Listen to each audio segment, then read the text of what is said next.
Hello, everybody, and welcome to episode 5 of The Pitch with Jared Watson. I'm your host, Jared Watson, and in this podcast, we talk about all things baseball, trades, free agents, leading up to opening day. And opening day is actually about 16 days away now.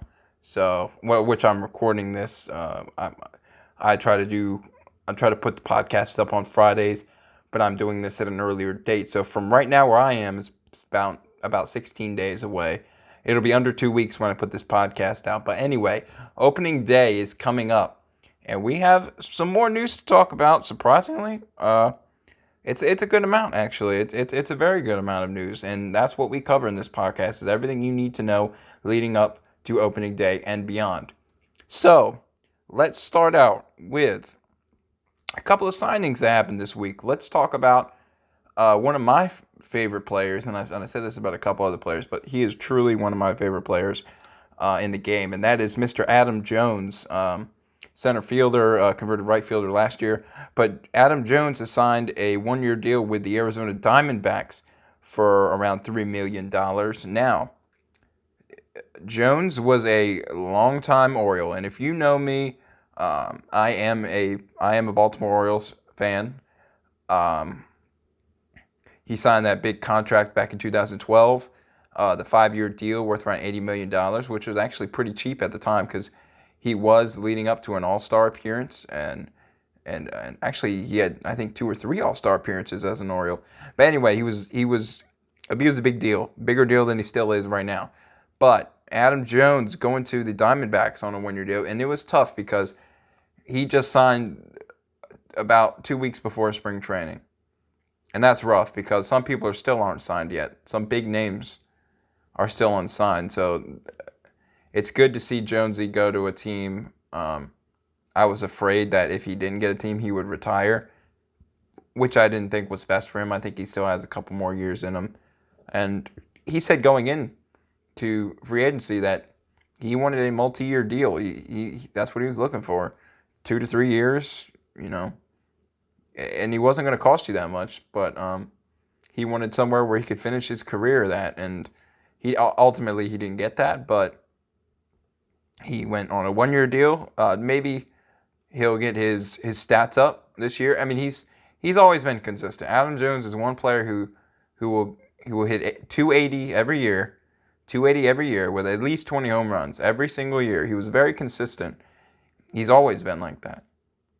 If he was a big part of why the Orioles made the postseason for a good stretch of time, along with Buck Showalter.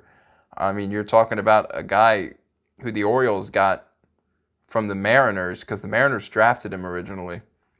But the Orioles traded Eric Bedard to the Mariners for Adam Jones and Chris Tillman and I think 2 other players who didn't really make the major leagues, or stay in the major leagues, I should say. So the Orioles basically stole Adam Jones from the Mariners, along with Chris Tillman. Chris Tillman was a very good pitcher for the Orioles. He was their ace for a long time. Anyway, Adam Jones, he's one of my favorite players. He did so much for the city of Baltimore, and if you're an Orioles fan like I am, you know that. He did so much for the city. He's definitely going to be an Orioles Hall of Famer. In my mind, and in the city of Baltimore's mind, really. I think it would be crazy if Adam Jones wasn't an Orioles Hall of Famer. Now, I'm not sure about an MLB Hall of Famer. I don't know if he's quite there yet, if he ever will be. But he's definitely going to be an Orioles Hall of Famer, and he's really just a legend in the city of Baltimore. He did so much for the city. It was just he was a very good player, very good heart, did so much, played the game right, gave you 20 home runs a year, batted 280 pretty much every year, got you to the postseason 3 times. He was just that leader in the clubhouse. And I'm good to see that he's still wearing number 10, because that's how many, imagine how many jersey sales of Adam Jones in Baltimore over the years. Imagine how many jerseys were sold. So, anyway, He's going to be missed in Baltimore. I know O's fans are happy, but the Orioles are in that big rebuild, so he wasn't in their plans. And there was really no sense of signing him, even to a 1-year deal. It just didn't make sense. You need to get your young guys some at-bats. And I think Jonesy knew that too, going into free agency. But he will be a legend in Baltimore Orioles history. When you think of the Orioles, you think of Adam Jones. And he's actually going to reunite with catcher Caleb Joseph, who was also on the Orioles. So it's good to see Jonesy find a home for at least one more year. But he's still wearing number 10, which is good. But he's going to the other side of the country, so it'll be a little bit different for him, but at least he's playing. And he's going to get a little bit of playing time everywhere in the outfield, center field, left field, right field. He's going to be there. He's going to be in the lineup. Anyway, outfielder Adam Jones signing a 1-year deal worth around $3 million with the Arizona Diamondbacks. And someone else came off the market that's pretty big. There's a couple people that came off the market, but last week we talked about how Salvador Perez was going to go into the season having Tommy John surgery and likely missing the entire 2019 season. But the Royals found his replacement, at least for this year. They have signed catcher Martin Maldonado to a 1-year deal worth around $2.5 million. So I like this move a lot. If you're the Royals, you're kind of like the Orioles. You're rebuilding still. I mean, it's what it is. But it's hard to believe for me that the Royals were in the World Series just 3 seasons ago, 2015. That's what blows my mind. And they were a good team too. Eric Hosmer, Lorenzo Cain, Alcides Escobar, Mike Moustakas, Salvador Perez. He led that team. So they found their replacement for this season. Low risk deal, high reward. Low risk, high reward. Like I say it at least once every podcast. But it's a low risk, high reward deal for the Royals. And it's pretty good for Martin Maldonado. He wasn't getting what he wanted in free agency, which happens a lot to everybody, but I'm sure he wanted a multi-year deal, and he was with the Astros and the Angels last year. He helped the Astros a lot. He really helped the Astros lock down that position. So he's going to the Royals for Salvi Perez and give the time for their young catchers to develop more skills. He's going to help that pitching staff. He's a veteran catcher. He's been with Milwaukee, LA, Houston last year. Now going to Kansas City. And this is a good signing for the Royals. It was so unfortunate that Salvador Perez had to have Tommy John surgery, because he is the life of their team, like we talked about last week. He's the life of the Royals right now. He's been there his whole career. He's an all-star, World Series champion. I mean, you can't get much better than that. So Martin Maldonado found a home for at least 1 year with the Kansas City Royals. He signs a 1-year deal worth around $2.5 million with the Royals, replacing Salvador Perez for this season. So we talked about some injuries last week too. And if I'm being honest with you, this week and last week are kind of the same involving material. We had a few signings. We got some more opening day starters for you, but that's coming up later in the show. But we're going to talk about some injuries right now, and ones that are pretty significant for each team. So first of all, I'm going to start with the big one, because we're all hoping to see this kid in the majors this year, and that might be backed up because of this injury now. But Vladimir Guerrero Jr., the son of Vladimir Guerrero, who was one of the best pure hitters in the game and is a Hall of Famer, MLB Hall of Famer. But Vlad Jr. strained his oblique, and he is set to miss at least 3 weeks. So that puts a damper on him starting with the Blue Jays on opening day, and that most likely means he's going down to the minors, probably AAA, before he gets 100% healthy again. Which is, I mean, he could have started in AAA this year to start. We never know, but this is a guy we all wanted to see in the major league. He just makes the game more exciting. And especially for the Blue Jays, because the Blue Jays finished in 4th place last year.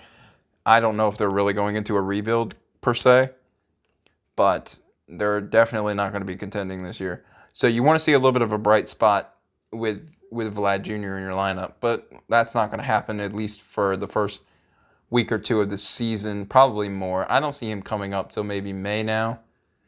I mean, I saw him coming up on the opening day roster, but now that this has occurred, it's bad for baseball. All these injuries that are happening are bad for the game. Luis Severino, Vlad Jr. now. It's just, I don't know. It seems like it's putting a damper on everything. We're so excited for opening day to come, and then we hear news like this that Vladdy Jr. is going to be out for the near future. I mean, it puts a damper on things, really.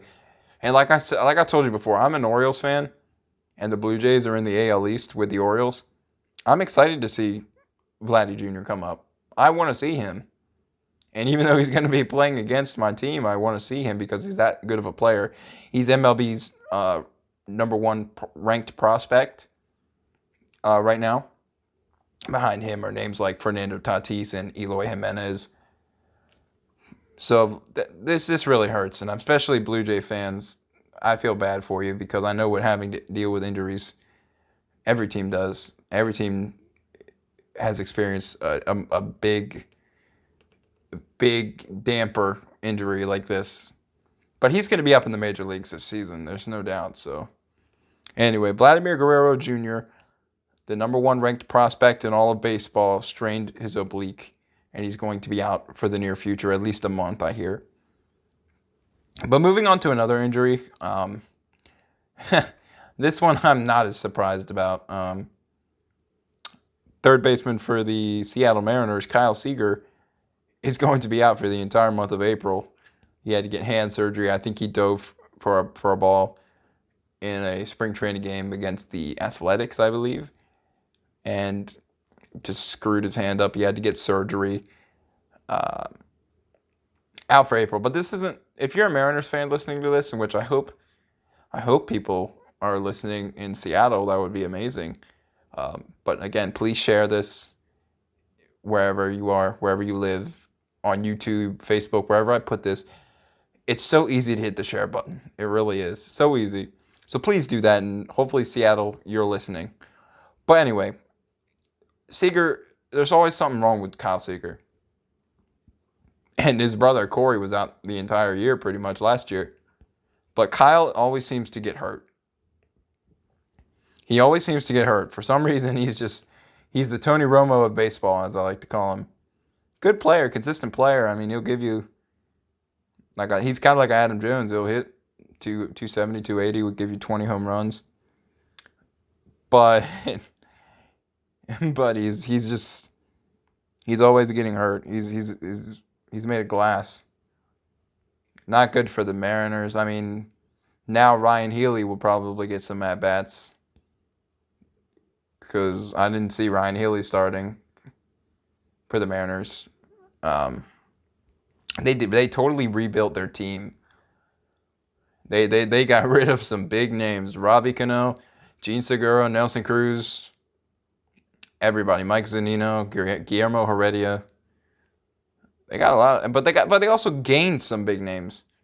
Jay Bruce, Edwin Encarnacion, Domingo Santana.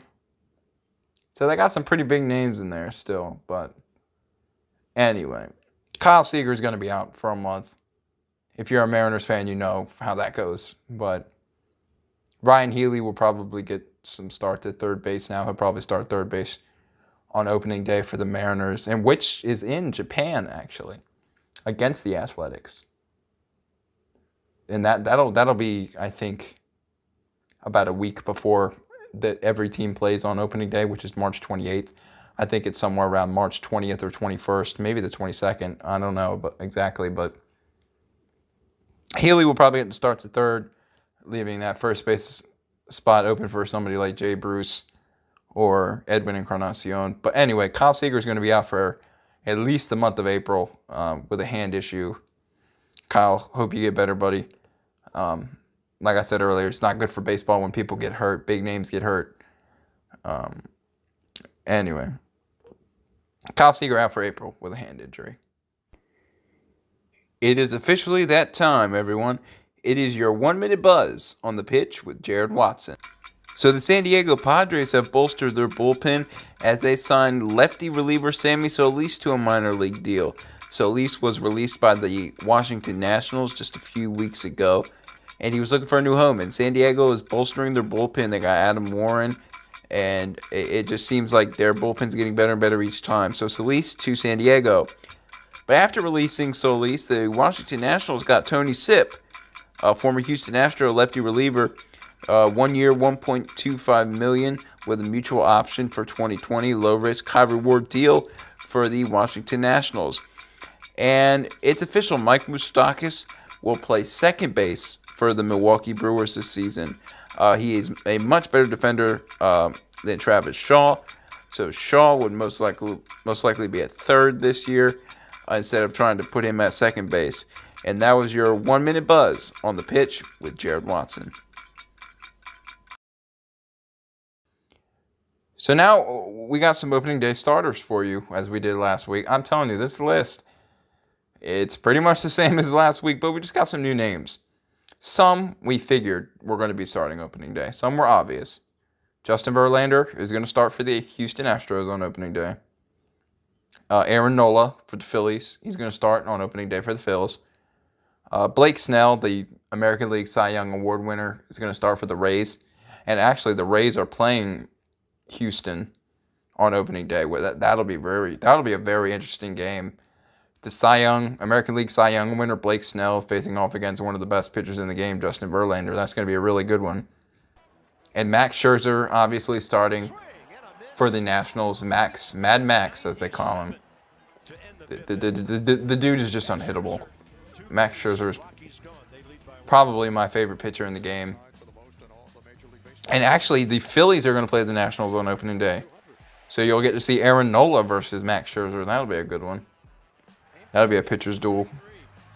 And let's see. Masahiro Tanaka is going to start for the Yankees on opening day. Now this, we all know, and we talked about it last week, that Luis Severino was going to start for the Yankees on opening day. But then that shoulder issue got a hold of him. And now that opened the door for Tanaka. Now I thought James Paxton would start for the Yankees, but I'm not Aaron Boone. So anyway, Masahiro Tanaka is going to start on opening day against the Baltimore Orioles in New York. And facing Masahiro Tanaka will be Alex Cobb. Alex Cobb was named the opening day starter just this week. Manager Brandon Hyde said it was pretty much a wide open race, and Cobb got the better results in spring training. So he gets the opening day nod for Baltimore. So it'll be Alex Cobb versus Masahiro Tanaka. And also Marcus Stroman is going to be starting for the Toronto Blue Jays. Now this one was kind of wide open too, because the Blue Jays, they have some good starters. They got Aaron Sanchez, they got Matt Shoemaker, they got Clayton Richard now, but ultimately Stroman's their best arm, and I think that was the right decision. So Stroman will be starting for the Blue Jays, and I can't remember if he started opening day last season for them, but I think he did. I'm pretty sure he did. But anyway, Marcus Stroman's going to be starting for the Blue Jays. And here's a surprising one. Here's the most surprising one, and I saved this one for last because I was shocked when I heard it. And speaking of Seattle, left-handed pitcher Marco Gonzalez is going to start for the Mariners on opening day. And if you're a Seattle fan, you're probably not happy about this because of one reason. Mr. Felix Hernandez will not be starting on opening day. And it would have been his, I think, 10th or 11th in a row.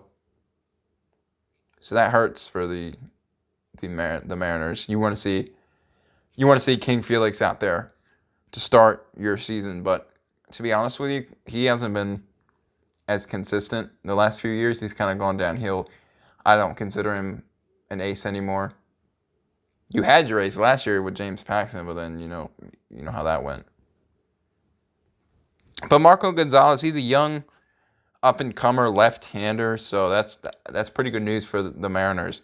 So he's going to be starting opening day for the Mariners, not King Felix. I know it's a bummer, but it's a good sign for Mariners fans to see him starting up. And then Felix, he'll be in the rotation. And I don't see them trading him. I think he's going to be a lifetime Mariner. But I've seen crazier things happen.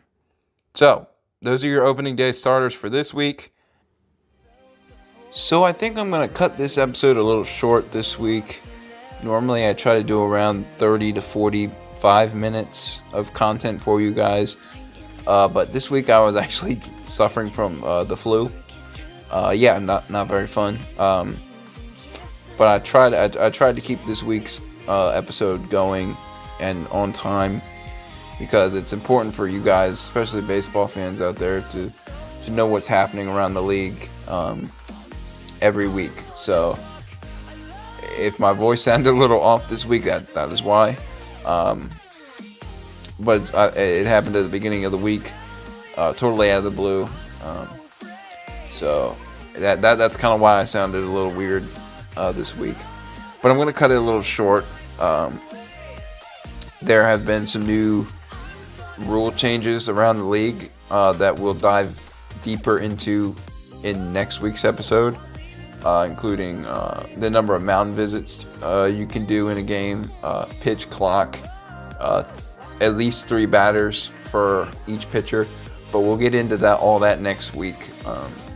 That'll be a big discussion I think we'll have on that. So anyway, I think that'll do it for this week's episode. Thank you guys for listening again, and please, I encourage you to share this all over the place. Please, it helps me a lot.